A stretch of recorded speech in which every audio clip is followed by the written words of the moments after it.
Well, folks, people are starting to wake up. I'm seeing a whole lot of people who are finally coming around to waking up and realizing exactly what MAGA is doing to them and exactly what Donald Trump is doing.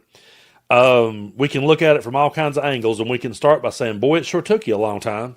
You sure had to live through a whole lot for you to get here. But what did I say so many times around the channel? I said, it'll have to bite them.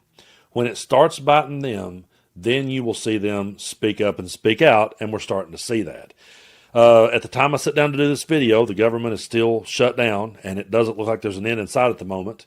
Mike Johnson seems hell-bent on keeping everything closed, and they seem hell-bent on always finding a way to pass the blame and put it solely on the Democrats, and that's laughable because they're the ones in charge. But I wanted to show you a couple of clips here because Mike Johnson went on C-SPAN, and he took callers. And this is exactly Exhibit A as to why Republicans stopped having town hall meetings with their constituents, because they have to face the music. People are waking up. People are upset because it's affecting them. But look at Mike Johnson right here, man. He has no soul. This is one of the most soulless politicians. I really thought Mitch McConnell was soulless, but I almost feel like Mike Johnson might be about to dethrone him in that category. Take a look. Republican line, Fort Belvoir, Virginia. Samantha, you're on with Speaker Johnson. Hi, Mr. Johnson. So my question or comments are related to what you said yesterday about not being open to pass any legislation to ensure that military gets paid. I'm sure you can tell by my voice I'm very shaky. Just want you to hear a little bit about my family. I have two medically fragile children. I have a husband who actively serves this country. He suffers from PTSD from his 2 tours in Afghanistan. If we see a lapse in pay come the 15th, my children do not get the medication that's needed for them to live their life, because we live paycheck to paycheck. I heard you earlier say that you side with President Trump on anything that he says. Well, I just read an article this morning that said he absolutely wholeheartedly believes that there needs to be legislation put in so that we do not miss a paycheck. You have the power to do that. And as a Republican, I'm very disappointed in my party, and I'm very disappointed in you, because you do have the power to call the House back. You did that, or you refused to do that just for a show. I am begging you to pass this legislation. My kids could die. We don't have the credit because of the medical bills that I have to pay regularly. You could stop this, and you could be the one that could say military is getting paid. And I think that it is awful, and the audacity of someone who makes 6 figures a year to do this to military families is insane. All right. So the fact that he actually sat there and didn't interrupt her, I almost will give him just a little bit of credit, because I don't think Donald Trump could have sat there, and we know Pam Bondi couldn't have sat there that long and let someone say that. But the question becomes, how could you sit there and listen to one of your constituents, someone who is for you and been for you this entire time? How could you sit there and listen to them say that and hear the level of panic in their voice and just sit there and nod along? And then, what's he got? What does he have at the end of the day? The guy has accused us of everything. They've blamed us with everything. They've labeled us domestic terrorists, done everything they possibly could do to demonize us, but they never take any responsibility for anything, and they never have an alternative. But in this next clip, he's met with another caller who's not happy about the military being on the streets. And listen to Johnson's smug and just BS lying response. I just want to start by saying, hearing you say that everyone is smiling in the cities where troops, our National Guard, has been rolled into, feels dystopian and insane to hear you say that, watching the response to this. But that's not actually my question. My question, I just needed to say that while hearing you talk about this.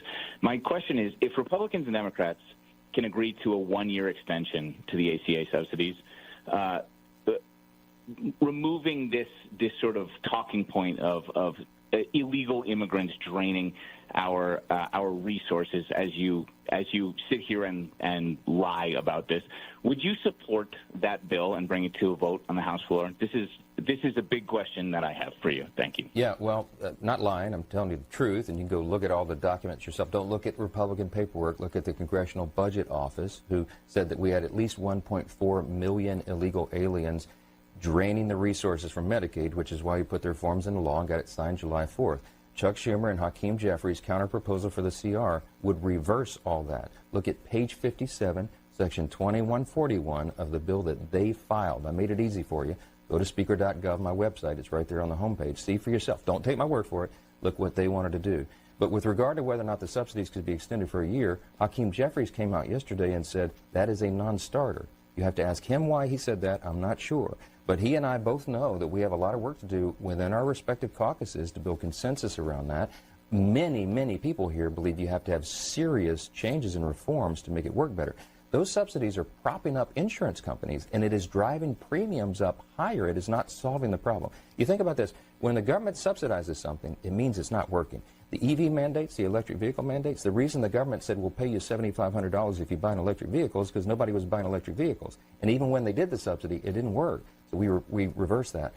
The subsidy means that Obamacare is not working. So we need to fix the root of the problem and not continue to add the taxpayers' funds on top of that. That's a real concern. Well, So he says that Obamacare is not working, but I want to point out that he has never brought, and there's never been a Republican that has ever brought an alternative idea to the table.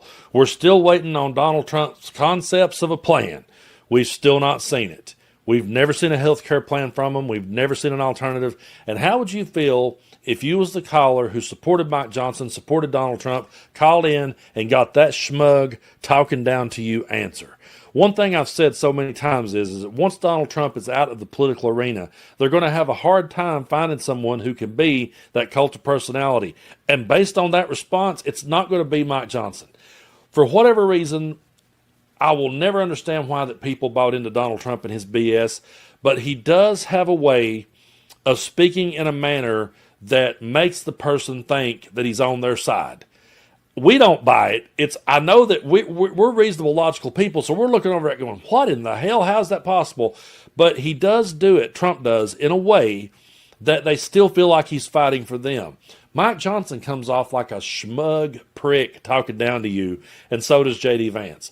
Anytime Vance tries to speak, he comes off schmug, he comes off condescending, exactly like Mike Johnson did there. So as time rolls on, we get deeper in the weeds in this administration, it begins to affect more and more people, and it's going to. When those moments comes, more and more people is going to walk away, and more people are going to start waking up. But like I've said so many times, it will have been once it happens to them. And folks, that's truly frustrating. It really is. I've said many times from the channel that I'm not going to want to sing Kumbaya with them once it's over, but I do understand that you have to give people a bridge back. They have to be able to come back at some point in time. But I do believe that when they get that bridge back, if we extend that and give them a bridge back over here, they have to leave their racism over there on the other side. They have to leave their bigotry, their homophobia, and all of the, cruel behavior they've dished out over the years. I'm glad to see people turning around. I'm glad to see people waking up. But there's more to just going, we were conned by Donald Trump because it bit us in the ass. There's a lot more that they have to say before we'll ever be able to trust them or hear them out. But you're probably not going to see Mike Johnson go take calls anymore. That's one of those things. You probably won't see that anymore. And you're probably not going to see very many Republican town halls because they can't face the music, because their ideas fall apart.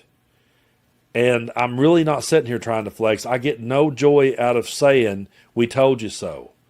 But we told you so. We told you these things were going to happen. They're continuing to happen. And as we move forward, we're going to see more things happening. And when hospitals start shutting down in our part of the world and people's like, how'd that happen? Well, that's part of what we was trying to warn you about. We tried to tell you that was what was in the big, beautiful bill. Obviously, you didn't read it. And that's the thing, folks. They don't read these things. They just take Donald Trump's word for it. For that caller's sake, I hope he didn't take Mike Johnson's word on any of that because it was all bullshit. And I don't think the person did. I think those callers we heard was people that had woke up and was at the end of their rope.